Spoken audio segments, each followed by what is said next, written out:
Come to think of it, I've still got to read that report on the Black Records Instructor Thomas gave me.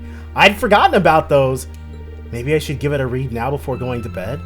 Okay, you can read the report from the event tab of the camp menu's item section. Okay, we will do that, but not before we actually talk to Sharon, who should be down here. Yep. Oh, right, Sharon and Celine.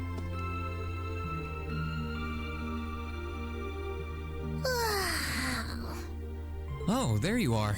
You look bored, Celine. I guess I am. My work's done at this point. I feel like I aged a few decades as soon as the war came to an end. So she's gonna leave Valimar completely in Reen's care from here on? Come on now. Feels a bit strange to be saying it after the fact, but you fought pretty well over in Crossbell. You've really mastered piloting Valimar. I'd like to think so anyway. I feel like I could pull off just about anything with him now. I wonder, did she like talk to Valimar about how Reen did or something, or did Reen just relay it to her? And to think, I couldn't do half as much with him when I was first starting out. You do realize you just admitted you were totally useless, right? I wonder if you're gonna be okay without us, you know? He's gonna have to be. Valimar must have drawn the short straw to end up with a budding awakener like you. Thanks for worrying about me all the time, Celine. Excuse me, what makes you think I was worried about you? Well, bad-mouthing people is just your way of showing it, dude. Just about everything. From what I can tell, you've always worried about me. Back in the beginning, when I didn't know anything about piloting, you were always there to guide me through our battles. I doubt I would have ever come this far if you didn't have my back. So, thank you. For all of it. Why do you always have to be like this? It's Reen. It's his other signature move. There are parts of the legends passed down in the clan that not even Emma and I know about. It'd be weird if you guys knew everything. Like, the knowledge gap between them and Vita. Actually, is Grianos even alive? Like, we never got any closure on that. I mean, it looked like it was pretty cut and dry what Rufus did to him, but I'd be surprised if Rufus could kill her familiar. But just bear this one thing in mind. Divine Knights have incredible power, and they can become devils just as easily as they can become gods. Okay. Is that foreshadowing about Ordine? Don't worry, I know. And I won't forget. Anyone in my position needs to know the difference between right and wrong. I'm well aware of that. That's fine then. Anyway, good luck, I guess. If you really need it, I can always come and help out.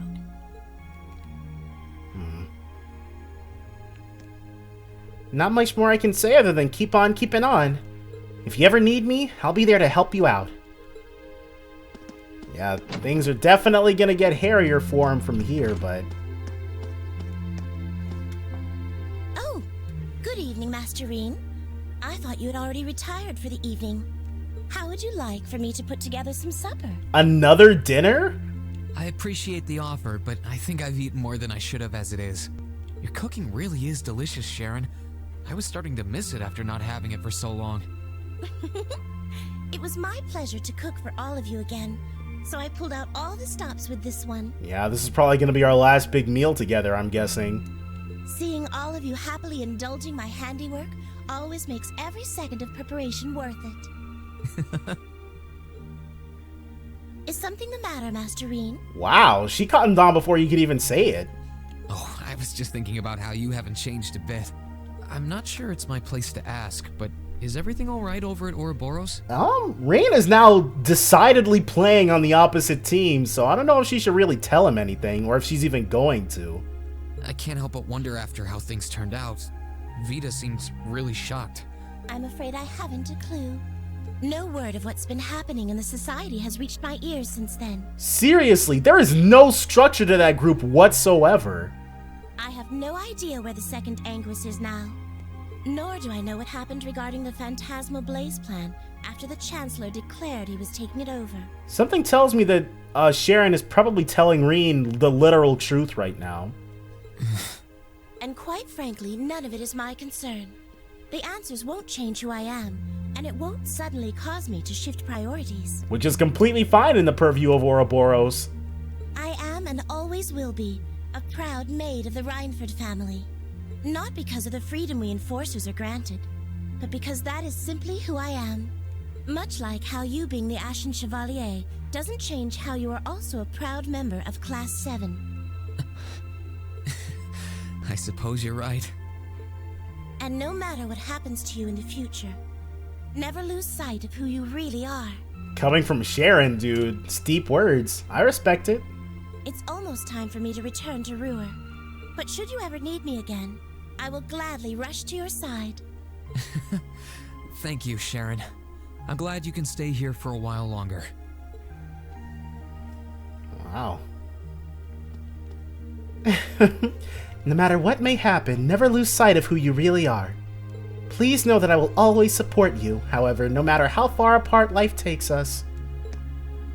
Alright. So now we can head back up to Reen's room, stand outside of it, and indulge in those black records, see what they really say. So, funnily enough, I think I mentioned it and then neglected to actually act upon it, but it's come to my attention that there actually is some sort of secret scene if we take a quick trip to Crow's room, so really quickly, we're gonna see what that's all about, and that's not Crow's room. Should be this one, right? Yeah. Here's Crow's room. I think I'll stay away from it for now. I feel more like going around and talking to everyone. Oh, okay. Alrighty, there we go. So that's everybody chatted up. Now, let's go ahead. Oh, it just opens.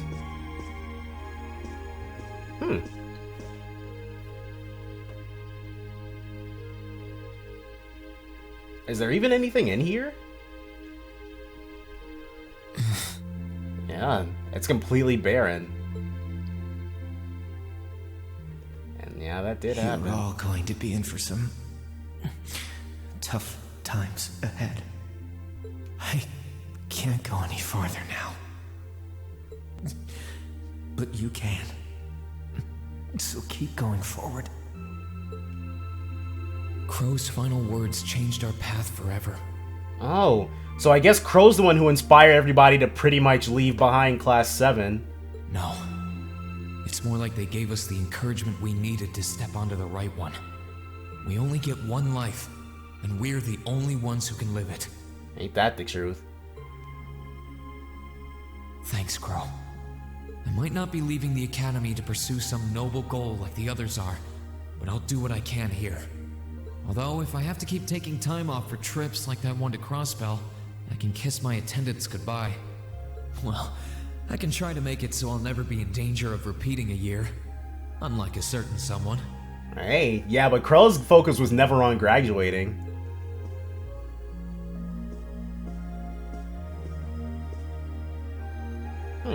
So close yet so far. I think I've spent long enough looking backwards. Time to start looking forward again. Although, if anything, I should be getting back to my own room now that I've talked to everyone. Very fair. Very, very fair.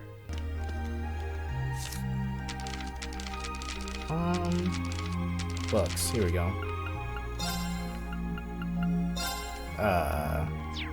Maybe it's... Oh my, because I think they literally just told me where we could find them. Here it is, Decoding Report.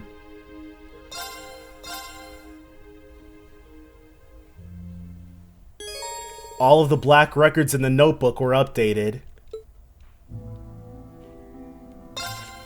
The gods of creation before Septian Calendar. In the beginning, there were two great gods. One boasted unrivaled courage, the other unparalleled fortitude. They descended from the heavens with their kin, and it was upon the dark land below that they first met. Calamity. Their opposing natures incompatible, the two were drawn irresistibly into battle, and thus began a struggle that shook heaven and earth. The goddess and the spirit's laments were for naught. As the land quaked, the skies were torn asunder, and the gods' kin could only tremble in fear. After what seemed like an eternity, their clash came to an end, but it was an end of mutual defeat. Their power spent, the empty shells of the two celestial titans were flung into the furthest reaches of the dark land. All that remained in their wake were terrible, their kin. All that remained in their wake were terrible, their kin, and the great power. Okay, maybe all that remains in their wake were terrible. their kin, and the great power.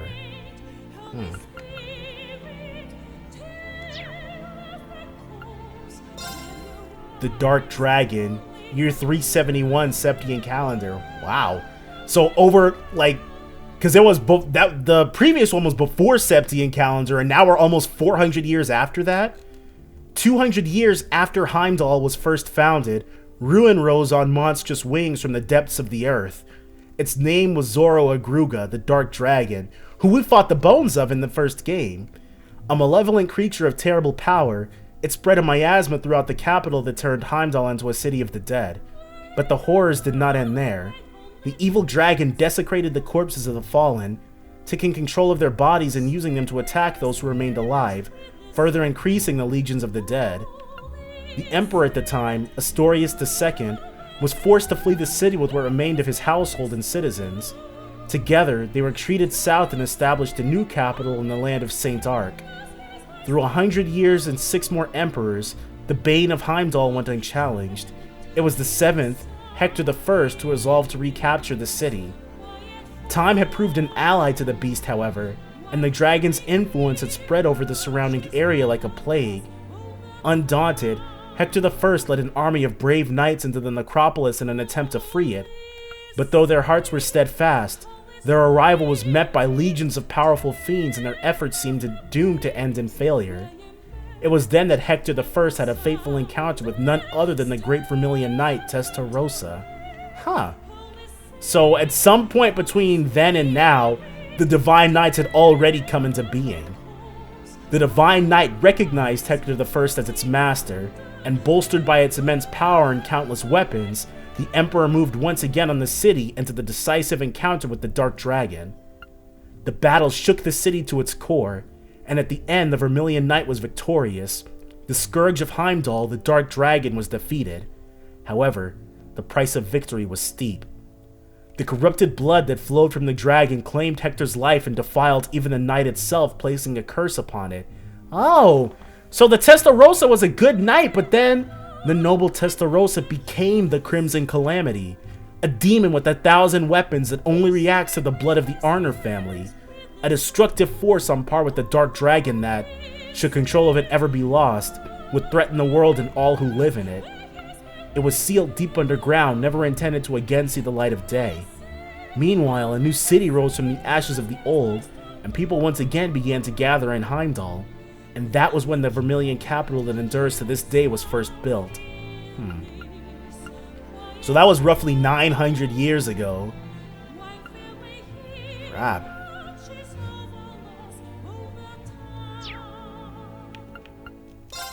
The War of the Lions begins, year 947. In the year 947, Emperor Valius V passed away. His death heralded the beginning of the largest-scale civil war in Erebonian history.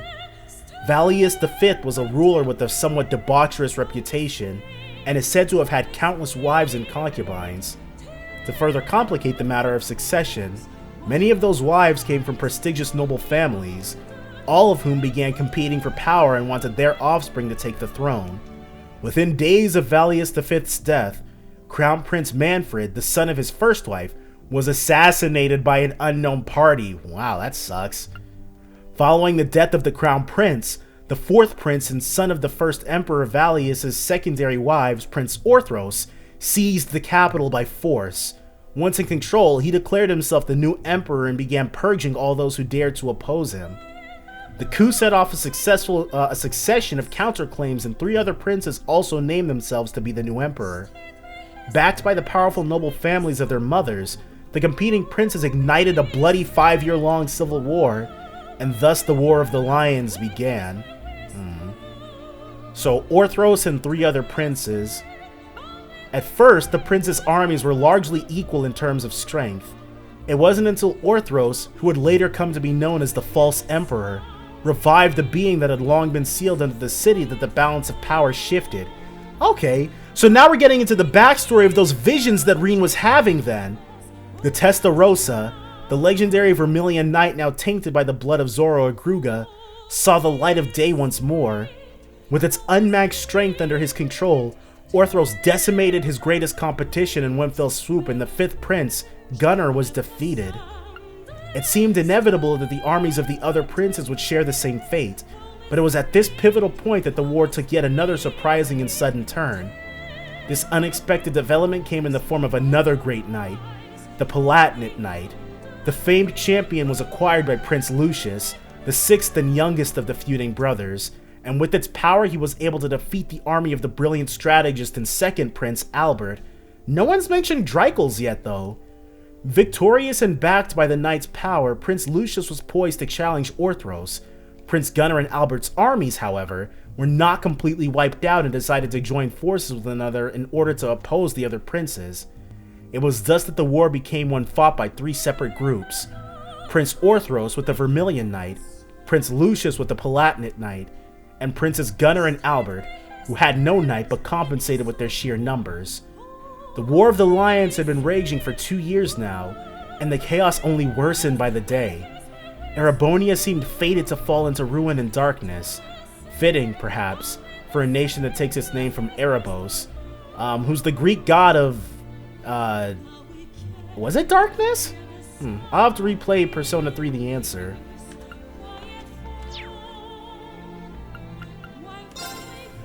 Year 949, Dreichel's takes up arms. Okay. A young man lays on a grassy plain enjoying a nap in the peaceful setting. Before long, however, his rest was interrupted by the arrival of a second young man on horseback. The youth wore the trappings of a knight, and his expression was deathly serious. His armor bore many rents and scratches, and his left arm was bound in a bloody bandage. The first young man had not seen him in several years, but a cheerful reunion did not seem to be his purpose.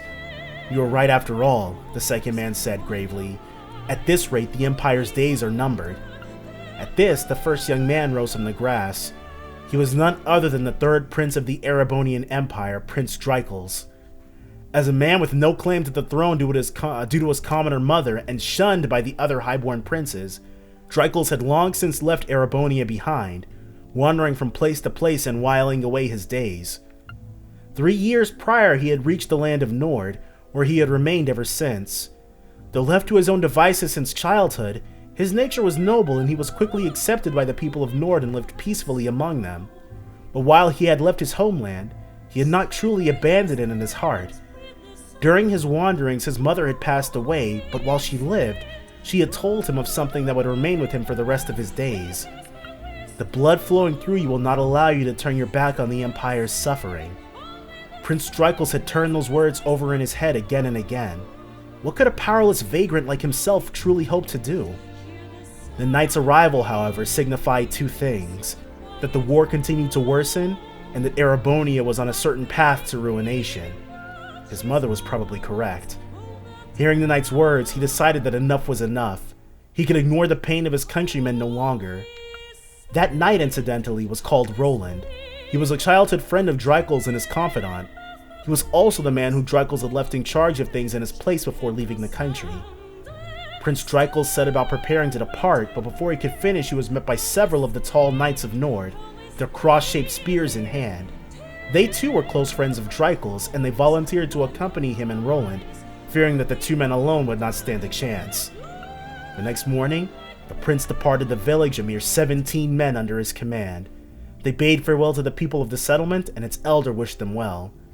"May the winds and the goddess be with you," he blessed them. "Fortune favor you all." The war comes to an end, year 952. Prince Dreichel's opponents were the armies of the 4th Prince Orthros and his Vermilion Knight, 6th Prince Lucius with his Palatinate Knight, and the combined forces of the remaining princes Gunnar and Albert, who had a legion of magical golems under their control, which were probably the things that were guarding the depths of the shrines. Yet it was he, the illegitimate son of a commoner and latecomer to the war, who emerged triumphant. His victory did not come without losses, however. During his return to Erebonia, Roland fell in battle. Not long after that, however, he met a woman who would change his destiny forever. So Roland died before he met the Lance Maiden. That woman was none other than the daughter of Count Sandlot, who hailed from the lakeside town of Legram. Her charismatic personality and peerless skills with the lance earned her the leadership of the band of knights known as the Eisenritter and the moniker Lance Maiden. Her name was Leanne Sandlot. Prince Dreikels and Leanne Sandlot may have come from wildly different backgrounds, but their concern for the innocent victims of the war united them in purpose to bring an end to the bloodshed, and it was those shared feelings that made them join forces. The two of them, along with the warriors of Nord, the Eisenritter, and all of the other peoples of the nation whose hearts they moved, liberated one town after another, and were eventually successful in persuading even Prince Lucius, owner of the Palatinate Knight, to fight for their cause. At the same time, however, the false emperor schemed to elevate the cursed Vermilion Knight to even greater power, to godhood, and thus the Vermilion Apocalypse was created, through some unknown means, I guess. The demonic god emerged in Heimdall alongside a monstrous castle and vanquished the approaching armies of Albert and Gunnar in a single battle. Ah, someone sang Lucifen Lied for Orthros then. Their end was anything but conventional, however. They were simply erased from existence. Wow. Even the Palatinate Knight could not contend with such a foe and was felled. As it was decimated, as it decimated all who challenged the false emperor, countless crimson spirit veins spread out from the castle, stealing the very life from the capital's citizens as well as those in the surrounding area. Defeat seemed all but inevitable for Prince Dreikels, the Lance Maiden, and their followers, but they refused to give up. Following the guidance of a kindly witch, they were led to a new great knight, which slumbered on the outskirts of Heimdall. After overcoming a trial, they were able to claim the Ashen Knight and its power. With it in hand, along with their many supporters in the army of Prince Lucius, they marched on the capital for the final time, eventually making their way to the castle at its center. 3 days later, on the 4th of July, year 952, the castle vanished from existence and the city was liberated. The 4th of July, huh? Wow. So, it looks like Prince Lucius was Prince Dreikels' crow then, except he had a Palatinate Knight instead of an Azure Knight. Interesting. I'm glad we got all 5 of those. Reen's not gonna say anything? I wonder if I should just hang out in my room until it's time to go to bed. Resting in your room will cause the main story to advance. Yeah, we've seen everything at this point. A call. No call? I guess I'll turn the radio on. If Misty's on the radio, dude.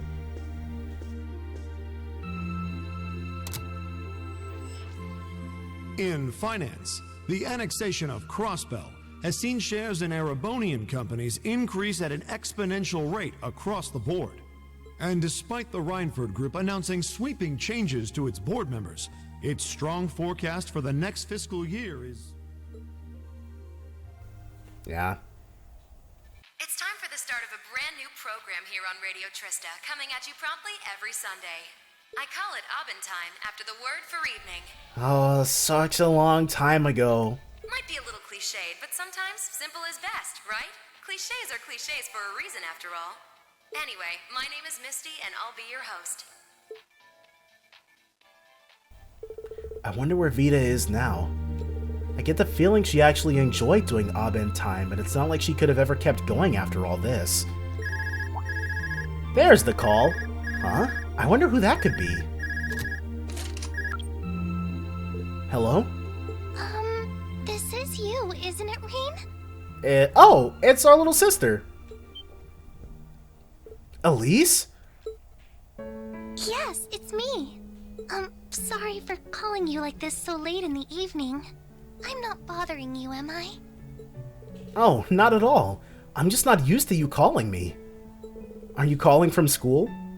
Yes, I wasn't going to, but Her Highness insisted. It'll take some getting used to, but it's nice to be able to hear your voice even when you're so far away. I was pretty surprised when I heard your voice too. You weren't really one for phone calls back at home either. I didn't have any specific reason for calling. It was just that the letter you sent about your return from Crossbell arrived today. Ah. Oh, that was fast. I only sent it a couple days ago. I'm sorry it didn't have to be a letter. I really was planning to go pay you a visit, but it didn't work out. Oh, please don't apologize. I know how busy you must be now. Believe me, I was just happy to hear you were back safe and sound. Your trip must have been exhausting. By the sound of things, you did an excellent job, too. I'm so proud of you, Reen. From an Erebonian's perspective, things went okay-ish. Thanks. I didn't do all that much, though, really. Half of what the Imperial Chronicle is reporting is massively overblown. If you say so. Is something wrong? No, not at all. Regardless, now that I've heard your voice, I feel a lot better. So I'll leave you to enjoy the rest of your night now. Right. Night, Elise. I'll come and see you as soon as I can, okay? Oh, there's no need for that. Good night, Reen. Sweet dreams. Huh?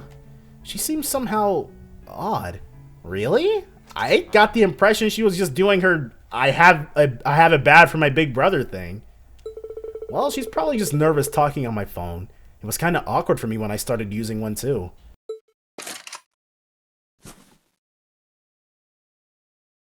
Tomorrow's going to be my final free day of the year.